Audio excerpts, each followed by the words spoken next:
Halo semuanya, balik lagi bareng gue Ipang.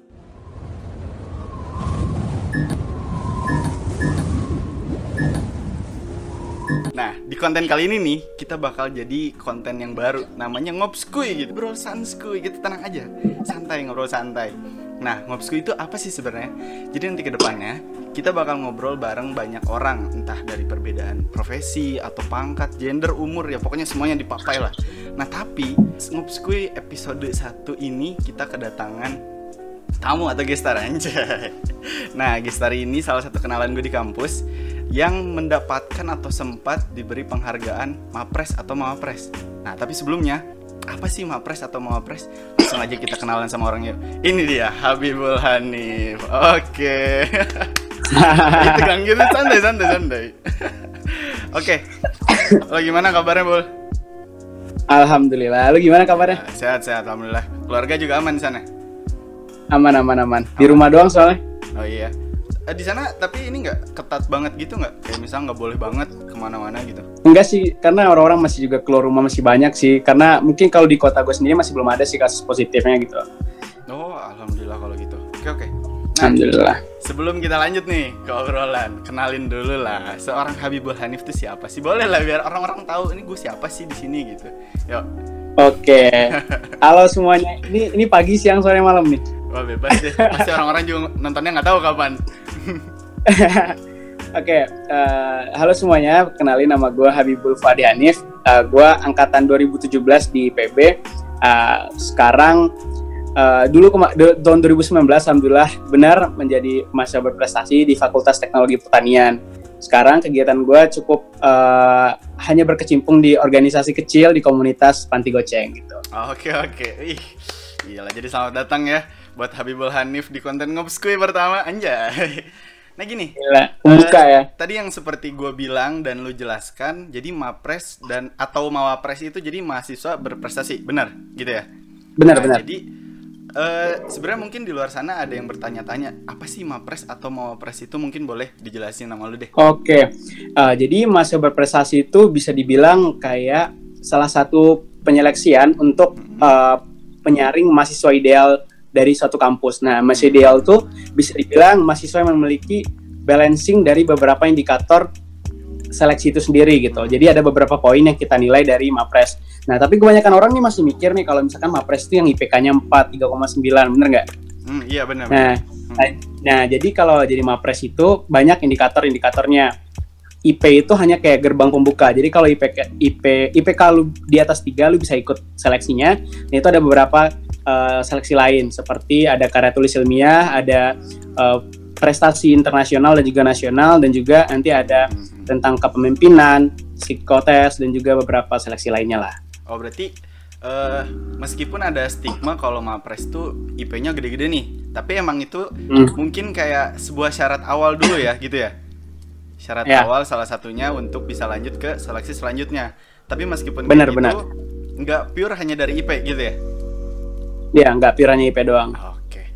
Nah, sebelum kita lanjut nih tentang bahas Mapres atau Mawapres ini, dari personal diri lu sebagai seorang mahasiswa sebelumnya, kenapa sih lu pilih kuliah di IPB gitu kan? Padahal banyak dengan jurusan yang sama di kampus yang lain. Nah, apa sih yang membuat lu akhirnya memilih IPB? Nah, kenapa tuh? Oke, menarik nih. Nah, jadi ini ceritanya itu dari SNMPTN. Jadi gue kan gak lolos nih SNMPTN. Yeah. Nah, jadi gue tuh lolosnya di SBMPTN, alhamdulillah. Nah, jadi dulu itu SMA gue tuh bisa dibilang salah satu SMA yang sedikit terpelosok di Provinsi Riau. Nah, di SMA Negeri 1 Tembilahan. Nah, jadi di sana itu belum ada alumni yang nyampe ke Pulau Jawa. Maksudnya kayak ke UGM, ke UI, gitu, IPB gitu, itu belum ada. Nah, belum jadi, ada itu dalam karena emang tidak mendaftar lalu tidak lolos, atau emang gak ada yang daftar keluar? Antara dua-duanya. Jadi karena mungkin di angkatan gue sendiri itu ada sih yang daftar, tapi kayak nekat gitu loh. Tapi ya nekatnya gimana ya?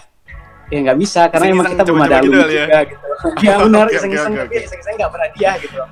Nah, jadi pas dulu, jadi kan sering nggak sih kalau anak SMA kalau di sekolah itu datang nih kakak-kakak tingkat atau orang-orang yang mempromosikan kampusnya, itu kan sering banget tuh kalau kita kelas 12. Nah, satu-satunya yang datang ke SMA gue itu cuma IPB yang di kampus Jawa. Nah jadi waktu itu tertarik tuh. Jadi karena cuma ada IPB doang, jadi ibarat kita makan nasi nih lauknya cuma ayam. Ya udah, gue makan ayam. Yes, mungkin anggapannya kayak yang di sekolah lu taunya di luar Jawa tuh IPB doang, karena yang datang IPB doang gitu. Yang di daerah Jawa. Ya, mungkin kalau misalkan kalau tahu sih mungkin gue tahu beberapa kampus, cuman gara-gara IPB yang datang dan bikin gue kayak menarik juga ya gitu. Menguatkan. Oh iya benar. Iya benar. Oke, terus kan ya kalau misalkan yang datang ke kampus kan pasti kayak apa namanya promosinya tuh, ini kampusnya terbaik loh, ini unggul banget loh, gitu-gitu kan. Wah, jadi kita jadi iya benar. Tuh. Jadi dulu tuh gue daftar di pilihan satunya aktuaria. Gila nggak sih? Aktuaria. Nah jadi aktuaria emang sedikit sulit kan. Jadi di situ gue daftar pede-pede aja gitu, tapi nggak lolos SNMPTN. Nah di SBMPTN itu ya lu kalau misalkan di SBMPTN pasti kayak ini antara kayak hidup mati nih. Kalau lu nggak lolos mandiri, gila ini uangnya banyak nih kalau mandiri. Benar. Nah kalau lolos pun juga ini harus hati-hati kan milih jurusan. Akhirnya gue milih yang safe aja karena dulu gue bimbel di salah satu tempat di Kota Padang, dan itu dari hasil tryoutnya gue bisa lulus di jurusan ini gitu loh. Masuk. Ya udah gue pilih ini gitu loh. Oke, jadi berani. Ya, simpelnya itu doang. Apa sih departemennya apa? Lengkap departemennya? Teknik mesin dan biosistem. Oke. Tapi atas pilihan SBM itu orang tua lu setuju-setuju aja? Setuju aja sih, karena nyokap gue juga bukan yang ngelarang-ngelarang gitu. Mungkin kan ada yang takut ya terlalu jauh di Pulau Jawa, tapi mungkin ya orang Minang lah sering udah ngerantau ya, jadi kayak anak rantau gitu. Anak rantau, jadi ya benar. Mungkin sepenuhnya ya udah lu aja yang milih gitu ya, mau di mana kayak gitu. Benar. Dan sisanya support system deh orang tua pokoknya gitu ya. Iya, pastilah disupport. Oke. Gitu. Nah, jadi gini, setelah lu masuk ke IPB ya, dan notabene lu adalah seorang anak rantau. Apa yang nggak lu sangka-sangka setelah lu masuk IPB gitu? Mungkin dulu tuh gue takut banget karena gue yang jadi di SMA gue kan cuma gue sendiri tuh. Jadi pas datang ke Bogor pun gak ada teman gitu loh. Jadi pas nyampe di IPB pun ini gue bakal sama siapa gitu temenan ya. Jadi nggak ada orang sama sekali. Jadi kan IPB asrama ya. Tapi pas nyampe di IPB pun, jadi gue senang karena orang-orangnya pada asik semua. Jadi kayak itu gue temenan sama, dapet temen pertama kali itu orang Medan. Habis itu Tangerang, teman-teman dari Tangerang. Jadi kayak wah asik juga nih temenan, bener-bener kayak nyambung walaupun kita beda pulau, beda daerah, tapi kita nyambung ngobrolnya, dan bahkan kayak banyak bahan obrolan, saling kepo terhadap daerah masing-masing gitu kan. Jadi akhirnya culture shocknya nggak begitu terasa gitu loh kalau karena semuanya welcome gitu deh ya. Tapi benar banget. Sejujurnya nih ya, gue sejak dulu punya stereotip kalau asrama itu kayak pesantren gitu, kayak erat banget kayak gitunya, kayak subuh-subuh tuh kita digedor-gedor suruh sholat lah atau pengajian. Ya meskipun asrama kita emang betul adanya kayak gitu ya kan, kayak ada ngaji lorong gitu-gitu ya. Cuman ternyata nggak sebegitu seperti pesantrennya. Ya mungkin biar lebih kenal juga sama anak-anaknya juga kan, ada yang kayak gitu ya. Nah terus benar. Setelah tadi kan ternyata terpatahkan ya, lu yang asalnya takutnya gue nggak punya temen nih, ya kan? Iya benar. Setelah masuk gitu. IPB gitu ya, setelah masuk IPB, apa yang paling lu senengin halnya, entah dari lingkungannya kah, orang-orangnya, atau makanannya, apa gimana gitu? Mungkin orang-orangnya gitu, karena mungkin gak tahu ya, gue mikirnya orang-orang di IPB tuh asik buat diajak bicara gitu. Jadi orangnya nggak jadi kalau kita ngobrol mungkin orang Sunda ya, kayak mayoritas orang Sunda tuh kan ngomongnya pelan, ngomongnya dengan sopan banget gitu kan. Ayo what's up. Nah itu yang bikin gue tertarik banget gitu loh, karena teman-teman gue juga banyak yang dari Bogor juga, dari daerah-daerah Jawa Barat ataupun dari Jawa yang bagian timur gitu. Dan itu menurut gue asik sih, karena bener-bener ngeblend gitu loh. Tapi pernah gak sih kayak misalnya di suatu kondisi di mana lu berteman tapi lu tuh minoritas, maksudnya kebanyakan tuh misalnya lu berteman dengan orang Sunda semua, dan ketika mereka ngobrol dengan bahasanya sendiri, ya ngomong apa sih gitu, pada ngomong apa, pernah gak sih kayak gitu? Pernah, itu waktu pertama kali masuk PB tuh. Jadi di lorong gue tuh gara-gara banyak orang Sunda, yaudah mereka ngomong bahasa Sunda gitu. Nah sedangkan gue nggak ngerti sama sekali tuh bahasa Sunda kan, sedangkan gue bahasa Minang, ya udah tuh gue ikutan juga tapi ngomong pakai bahasa Minang sama teman gue yang juga orang Minang gitu loh. Terus akhirnya kita kayak saling perang gitu loh, saling siapa yang paling gede suaranya. Kita gitu. perang meskipun nggak ngerti tapi pakai bahasa sendiri-sendiri gitu ya. Iya benar. Oke, itu asik ya gitu. Ada sesuatu yang menarik dari kampus kita seperti yang lu dan gua tahu. Ketika kita masuk IPB itu kita nggak langsung menuju ilmu yang seharusnya kita dapatkan. Kita malah belajar istilahnya SMA kelas 4 gitu ya. Iya benar. Kata lu itu sebuah yang aneh atau kok gue kayak ngerasa ketinggalan ya dari teman-teman gue. Mereka cerita di kampusnya udah belajar ini. Lah kita cerita biologi, kimia, fisika gitu. Praktikumnya gitu-gitu lagi. Nah buat lu kayak gimana tuh? Awalnya gue juga mikir gitu kan. Ini kok aneh banget gitu ya. Kok pelajarannya pelajaran SMA gitu kan. Sedangkan gue teknik mesin dan biosistem. Nih punya juga nih teman dekat gue yang di Padang ini juga dia juga jurusan teknik mesin. Di Semarang. Terus saling ngobrol kan. Tapi materinya tuh udah materi-materi yang sekarang itu semester 3 atau semester 4 yang gue dapetin gitu loh. Sedangkan kita ngobrolnya waktu pertama kali masuk. Jadi tanya kan, "Bul, gimana gambar teknik enak gak?" Aduh, gambar teknik apa gitu ya. Gue masih matematika. Kita belajar matematika, gitu. Biologi ya, gitu kan. Iya benar. Awalnya sih pasti bakal mikir, aduh ini ketinggalan banget kayaknya sama kampus lain setahun loh gitu. Setahun bisa belajar banyak lah seharusnya kan. Lama gitu ya. Iya benar. Tapi di akhir PPKU tuh kayak baru sadar gitu loh gue kayak, oh ternyata ini benar-benar penting gitu loh buat tujuan dari PPKU itu kan penyetaraan ya. Penyetaraan dari mahasiswa-mahasiswa yang datang dari berbagai daerah. Kan kita nggak tahu nih kualitas pendidikan yang di barat sama di timur, yang di kota dan di desa itu pasti beda-beda. Ya, betul, nah, jadi disetarakan tuh bisa dibilang kayak standar IPB itu nemu nih. Nah, jadi tapi asik sih setelah itu. Jadi mungkin semuanya jadi saling paham, yang awalnya masih kurang paham di SMA atau gurunya masih menjelaskan kurang begitu baik, akhirnya dapat penjelasan lebih baik gitu di IPB gitu. Ya, benar. Jadi pemahamannya tuh sama semua. Kita lanjut bahas lagi tentang Mawapres nih. Mawapres ya. Oke. Ketika waktu itu lu berarti tahun 2019 kan? Ya. 2019. Nah, menjadi seorang calon Mawapres itu kita mengajukan diri kah atau tiba-tiba ada nih listnya di fakultas kita tuh ini orang-orang yang sepertinya bakal jadi yang termasuk ke calon Mawapres. Itu gimana tuh? Jadi kalau di Mawapres sendiri kan jadi gue ikutnya di PPKU dulu tuh, di awal banget tuh PPKU 2018. Nah, mostly jadi sama sih seleksinya antara PPKU sama yang di fakultas karena kita harus mengajukan diri, jadi nggak ada yang dipilih-pilih gitu.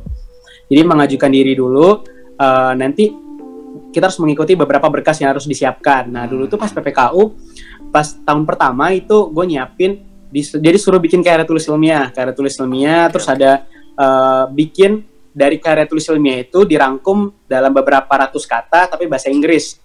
Nah, terus dari situ harus bikin video lagi 7 menit dalam bahasa Inggris. Terus harus ngumpulin beberapa prestasi, boleh SMA, boleh sudah kuliah, setelah kita berkuliah gitu loh. Jadi cukup sulit, rigid sih waktu PPKU daripada yang di fakultas ya. Nah, jadi waktu itu setelah ngumpulin berkas, baru ada seleksi kayak bahasa Inggris, ada presentasi juga, terus ada psikotes juga sama wawancara. Nah, jadi disitulah nanti di beberapa rangkaian seleksi setelah kita ikuti, baru nanti ada kayak malam puncak penganugerahan gitu. Pencapaian apa sih yang menurut lu, wah ini perjuangannya, struggle-nya berat banget deh pokoknya. Dan menurut lu ini prestasi yang udah gua dapet ini perlu dibanggakan gitu, patut dibanggakan. Menurut lu apa sih gitu? Bisa dibilang struggling buat mencapai achievement atau kayak penghargaan sih, karena kalau di Mapres kan nggak mungkin kan kalau nggak ada menang apa gitu loh, pasti harus ada menang lah setidaknya gitu, nggak mungkin Mapres nggak ada sama sekali. Nah terus jadi apa namanya, mungkin ada sedikit tuntutan gitu, apalagi waktu gue di 2019 di fakultas kan. Nah jadi lebih dituntut penghargaan atau yang gue menangin itu adalah yang relate sama Departemen Teknik Mesin dan Biosistem. Jadi sebagai bukti kalau misalkan gue menguasai ilmu-ilmu yang dari departemen itu gitu. Nah, jadi karena mungkin gue dari dulu lombanya debat mulu, dari PPKU ya, dari tahun pertama itu debat terus sampai akhirnya di semester 3 mulailah untuk ikut lomba di bidang kepenulisan yang ada hubungannya dengan teknik mesin dan biosistem gitu loh. Ya itu menurut gue sih sedikit struggling karena di luar zona nyaman gitu, karena mungkin gue orangnya suka ngomong, nah berikutnya harus benar-benar nulis yang nggak ada ngomong sama sekali gitu loh. Benar. Nah, Oke, terus itu cukup stres sih gue pada saat itu, tapi mau nggak mau ya ini mimpi yang harus gue kejar gitu. Tapi ya tetap semangat akhirnya. Wah, mantap. Tepuk tangan dulu dong, tepuk tangan dulu. Nah, dari serangkaian mungkin kan tadi kata lu bilang jadi sebuah tuntutan ya, kayak setidaknya ya kita harus ada yang menang nih. Apa tuh yang menang yang menurut lu, wah ini gue bangga banget nih gue udah menang ini gitu loh. Dari lomba-lomba yang udah gue ikutin, yang paling berkesan deh buat lu gitu. Mungkin dari kegiatannya aja kali ya. Kalau dari kegiatannya yang paling gue nggak bisa lupain sih waktu ikut MUN di Swiss kemarin. Itu bener-bener banting tulang buat nyiapin itu semua. Nah kira-kira apa sih sebuah lomba atau pencapaian apa yang menurut lu sampai sekarang belum tercapai tapi sangat ingin lu dapatkan gitu? KDMI menurut gua. KDMI apa itu bener-bener pengen banget tuh udah dari semester 1 KDMI. KDMI itu apa tuh? KDMI itu kompetisi debat mahasiswa Indonesia. Dia itu debat yang mungkin biasanya gue ikut lomba debat, tapi hosting penyelenggaranya itu adalah Himpro atau BEM atau misal pihak dari universitas. Nah tapi kalau KDMI ini yang penyelenggaranya adalah Ristek Dikti. Jadi kayak lomba bener-bener diseleksi tiap wilayah. Jadi di Indonesia itu ada wilayah 1, 2, 3 gitu-gitu. Nah jadi pemenang antar wilayah bertemu lagi di tingkat nasional. Jadi itu memang journey-nya panjang banget untuk ikut ke seleksi KDMI untuk bisa menang gitu loh. Nah itu benar-benar pengen banget sih gitu. Dan belum kesampaian. Insya Allah tahun ini. Cuma ya gara-gara corona ini nggak tahu nih gimana nih seleksinya. Tapi sebelumnya sempat pernah ikut? Waktu itu tahun 2019 itu IPB kan juara 1 tingkat nasional tuh. Nah tapi gue nggak jadi delegasi gitu loh. Jadi udah diseleksi tingkat IPB tapi belum rezeki. Waktu itu miris banget nggak? Diambil 4 orang tapi gue di posisi kelima waktu itu. Oh alah. Nah gitu.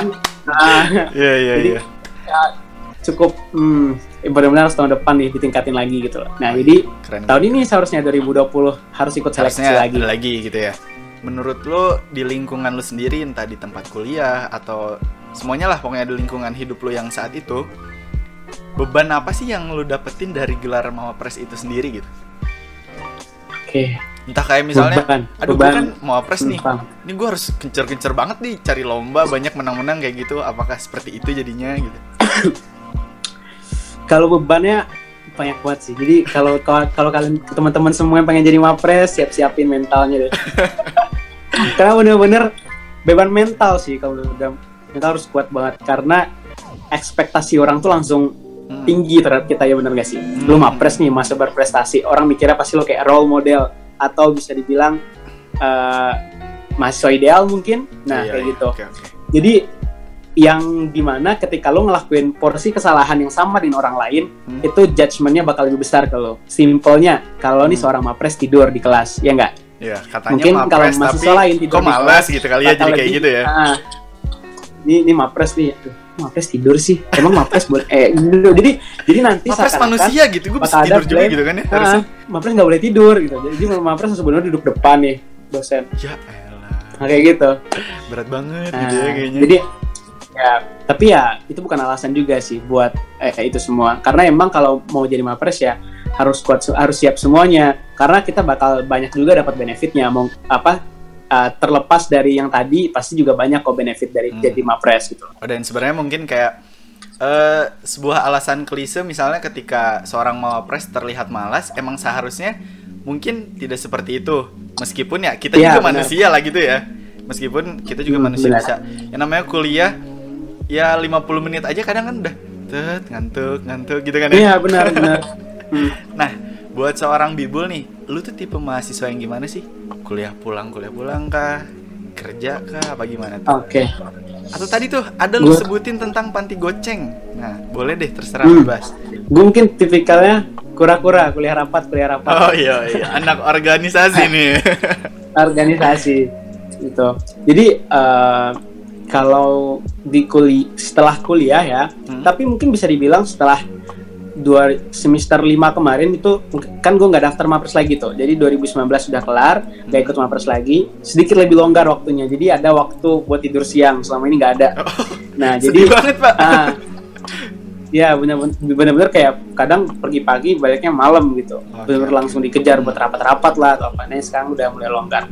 Tapi ya aktivitas gue tetap aja sih ada rapat juga, karena gue juga ikut BEM kan di Fateta, ikut sosial lingkungan, jadi di bidang sosial.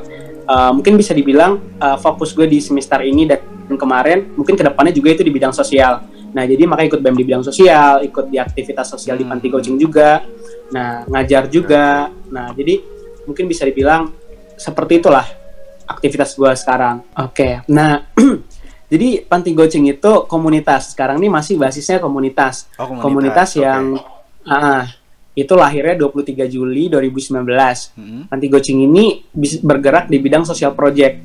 Awalnya itu gue ngeliat ini mungkin sejarahnya cukup panjang ya, tapi singkatnya itu gue ngeliat di IPB belum ada nih social project yang berfokus untuk panti asuhan.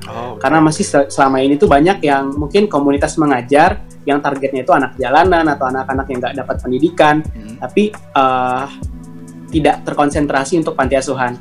Nah, mungkin beberapa kali gue udah cukup sering ke panti asuhan sebelum ini juga, sebelum panti coaching ada, dan gue ngeliat kayak kondisinya cukup miris gitu. Salah satunya itu bahkan ada nih ya, panti asuhan yang semua anak di dalamnya itu ada SMK nih, SMK. Tapi ditanya cita-cita mereka, ada yang pengen jadi dokter, ada yang pengen jadi chef, pilot. Tapi mereka SMK jurusan akuntansi gitu loh. Gara-gara pemilik pantinya dulu sekolahnya jurusan akuntansi di SMK. Jadi semua anak yang ada di sana dimasukin ke akuntansi gitu. Benar-benar gak sesuai dong sama cita-cita mereka. Karena disuruh. Iya benar. Jadi biar bisa dibilang kalau biar pergi sekolahnya satu angkot bareng-bareng, biar gampang, gak mencar-mencar.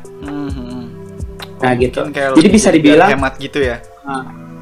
Cukup banyak panti asuhan, satu itu aja mungkin bisa merepresentasikan banyak lagi panti asuhan yang tidak cukup memiliki edukasi yang tinggi gitu loh. Nah jadi di situ panti coaching bantu mereka. Selain di bidang pendidikan juga kita bantu finansial gitu. Kan tadi panti berarti dari panti goceng ini, dari namanya panti, itulah tujuannya terkhususkan untuk panti asuhan. Nah, goceng ini kenapa goceng nih? Kita cuman bisa nyumbang goceng kah apa gimana nih? Kelipatan goceng gitu. Dulu itu gue cukup pusing ya mikirin aduh namanya apa gitu. Apa berkah panti. Bahkan dulu tuh pernah punya ide nama komunitas gue tuh Pintu Panti coba. Aneh enggak? Oke. Jadi karena kehabisan nama gitu mau apa gitu. Akhirnya mikir kan. Karena mungkin orang selama ini kalau donasi ke panti asuhan tuh jutaan. 5 juta, 10 juta. Kalau udah sukses pasti kayak iya nggak sih donasi itu banyak. Dan gue mikir gimana caranya bikin stigma orang-orang kalau berdonasi itu cukup dengan uang yang kecil nominalnya gitu loh. Dan mungkin lebih gampang disebutnya itu goceng 5.000. Jadi mahasiswa ataupun kalian yang SMP, SMA mau membantu teman-teman kalian yang ada di panti asuhan, bisa dibilang bayarin SPP mereka itu cukup dengan goceng. Bareng-bareng mereka bisa mendapatkan pendidikan yang layak gitu. Ada ininya? Ada sosial medianya panti gocengnya? Ada sosial medianya. Bisa boleh tuh di-follow teman-teman. Nah, panti goceng ya di situ.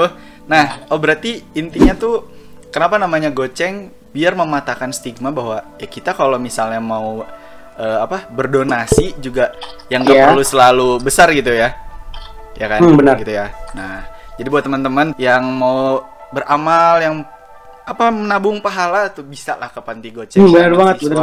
Ya goceng buat kita yang mungkin kayak kecil, tapi mungkin buat mereka dengan banyak orang yang goceng kan bisa jadi banyak, kita bisa bantu banyak orang gitu ya. Nah, oke. Setelah tadi panti goceng, Mapres, kita bakal main game. Gimana? Nah, ini lebih personal, nggak bahas yang tadi ya. Kita bakal main jawab. Mikir kan? Misalnya kalau misalkan udah jam segini tuh mikirnya jadi lebih, aduh, gue malas mikir soalnya kayak gitu. Nggak mikir. Ini kita bakal main jawab cepat. Gue bakal ngasih pilihan 2 kata dan lu tinggal milih mana itu ya. Oke, siap. Nih, siap ya. Yang pertama, kuliah atau lomba? Kuliah. Oke. Jomblo atau pacaran? Jomblo. Sampai sekarang atau pernah pacaran? Sampai nggak pernah pacaran lah. Oke. Asrama atau kosan? Kosan. Nah, yang terakhir, jadi Mapres atau jadi selebgram berduit? Jadi selebgram berduit lah. Oke, jadi kalian bisa ngecek ya akun Instagramnya Habibul ini udah mencetak lebih dari 10k follower. Gila nggak tuh? Tapi kemarin alhamdulillah ada problem ya? Karena di hack gitu ya? Iya, sempet hilang Instagramnya kemarin gitu. Tapi ya biasalah, gue lupa email gitu, bener-bener harus dihafal semuanya bener. Nah tuh, terakhir nih. Jadi sebentar lagi kan bakal ada adik-adik kita nih yang bakal masuk baru nih ya, angkatan baru. Nah, dari lu sendiri personal Habibul Hanif atau sebagai seorang mantan mawapres gitu ya, tips apa sih buat anak-anak kuliah dalam menentukan jurusan kuliahnya atau kampus mana sih yang seharusnya gue pertimbangkan? Boleh? Benar. Oke. Bisa dibilang nasihat lah atau masukan mungkin ya dari pengalaman gue. Nah, ini buat teman-teman yang lagi SMA atau kelas 12 nih sekarang. Kebanyakan itu anak SMA itu milih jurusan dari apa yang mereka sukai di SMA. Contohnya itu mereka suka fisika, ya udah mereka akhirnya milih jurusan fisika. Atau mereka suka biologi, atau mereka akhirnya milih jurusan biologi. Mungkin itu benar, tapi jangan jadikan itu satu-satunya indikator, karena benar-benar beda banget apa yang bakal teman-teman pelajarin di SMA compare dengan yang akan kalian lakukan di kuliah. Jadi jangan sampai mati kutu gitu loh, karena mungkin cukup banyak teman-teman gue nih, contohnya dulu suka matematika nih SMA, karena matematika SMA masih gampang ya gak sih? Masuk akhirnya kuliah, mampus tuh sama matematika yang dari kampus. Kalkulus gitu kan. Wah. Ya, akhirnya telat lulus gitu. Nah, jadi teman-teman banyak pertimbangan mungkin yang bisa kalian lakukan untuk milih jurusan gitu. Bisa dilihat dari jurusan itu sendiri dulu, apa yang kalian senangin. Senangin itu bukan berarti hanya dari skor rapor kalian. Lihat tuh matematika 96, yaudah gue milih jurusan matematika. Kayak gitu. Nah, jadi bisa dilihat kesenangan kalian. Kalau matematika berarti bukan matematikanya, tapi dari segi hitung-hitungannya. Ya enggak? Nah, jadi mungkin bisa milih jurusan yang bakal mengasah kemampuan kalian untuk hitung-hitungan, tidak hanya matematika, mungkin bisa di bidang aplikatif kayak teknik mungkin, atau di bidang saintifik lainnya, nah gitu. Nah buat kalian yang mungkin juga suka ngomong, nah bukan berarti kalian juga harus jurusannya komunikasi, nah jadi karena banyak indikator-indikator yang harus dipilih lagi gitu loh, yang karena mungkin jurusan hukum atau hubungan internasional juga pakai komunikasi kok gitu. Nah jadi buat yang teman-teman masih SMA, dipikirkan lagi, jangan sampai salah jurusan, sama ini satu lagi nih, gengsinya diturunin. Jadi jangan sampai masih banyak nih, karena masih kuno, masih banyak nih pemikiran kuno kayak gue harus lulus dokter, kalau nggak mau kalau nggak jurusan dokter gue nggak mau kuliah. Nah mungkin lebih dibuka lagi pikirannya gitu loh. Dunia ini makin luas, gamers pun bisa jadi ladang buat nyari duit sekarang. Nah jadi buat teman-teman silahkan mengeksplor dunia gitu loh. Silahkan mengeksplor apa yang bisa kalian berikan lebih baik untuk diri kalian dan juga untuk Indonesia. Oke. Nah jadi gitu guys, buat kalian nih anak-anak SMA yang mungkin nonton video ini, coba lebih pertimbangin lagi ketika kalian mau pilih, gue harus lanjut kemana ya kampus nanti, mau jurusan apa. Mungkin bagus ketika kita masuk jurusan yang sesuai passion kita, betul kan? Kayak gitu. Nah coba pikirin tentang poin realistis lagi, kedepannya kita bakal jadi apa, bukan hanya gue kayaknya suka ini, gue masuk ini deh. Coba pertimbangin lagi nanti ketika di ranah kuliah kita bakal jadi kayak gimana. Karena seperti yang tadi Bibul bilang, bahkan dari hobi game pun bisa jadi uang gitu kan. Dan mungkin kayak sekarang banyak sosial media, selebgram saja berduit gitu kan, hanya buat video gitu kan. Nah tapi tentunya semua dengan kualitas diri, memantaskan diri gitu ya. Nah oke, segitu aja Ngobskuy mungkin episode pertama ini. Semoga kalian suka. Makasih juga nih buat Bibul ya yang udah nyempetin waktunya. Sama-sama. Semoga nanti mungkin ke depan kita bakal ada ngobrol-ngobrol lagi. Nah buat kalian boleh yang nonton video ini, jangan lupa di like dan share kalau kata kalian ini bermanfaat ya. Apalagi yang mungkin mau masuk IPB nih, bisa tanya-tanya lah gitu lah ya. Nah jangan lupa juga untuk subscribe dan kalian boleh komen, Bang, mungkin selanjutnya narasumbernya siapa ya yang bisa kalian atau bisa gue undang nih. Kalian penasaran dengan hal apa? Nah, oke segitu aja video kali ini. See you in the next video. Salam Ipang.